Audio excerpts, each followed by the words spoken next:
Si le discours de Lionel Jospin a trouvé un certain écho chez les partenaires sociaux, comme nous venons de l'entendre, en revanche, il n'a pas convaincu apparemment la plupart des militants des associations. Retour sur le terrain à Gennevilliers, dans une ANPE où les chômeurs décident de poursuivre le mouvement. Reportage Olivier Caroff, Yann Jiquel.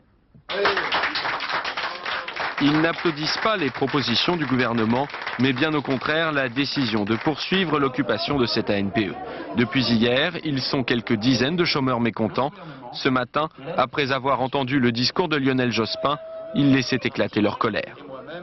C'est pas possible, on peut pas accepter un truc pareil, c'est pas possible. C'est se foutre de notre gueule. Et en plus, il a passé un quart d'heure à délayer son truc, à rien dire, c'est de la langue de bois en plus. Et on n'est pas dupe d'un fait, que la gauche, une fois qu'elle est au pouvoir, entre les promesses et puis les actes, on l'a vu pour les sans-papiers, on l'a vu pour plein de choses, on l'a vu pour les mal logés, on l'a vu pour les chômeurs. On déjeune au soleil et on fête la reconnaissance par un banquet de nos associations de chômeurs.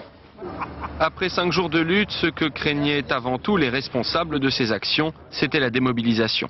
Mais les militants ont vite repris des forces. Il y avait un petit moment d'abattement après les mesures annoncées qui étaient insuffisantes.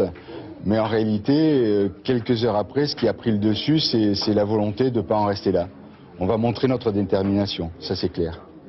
À l'unanimité, moins 4 voix, ils ont décidé d'occuper les locaux tout le week-end. Une façon de compter ces troupes qui commencent parfois à fatiguer.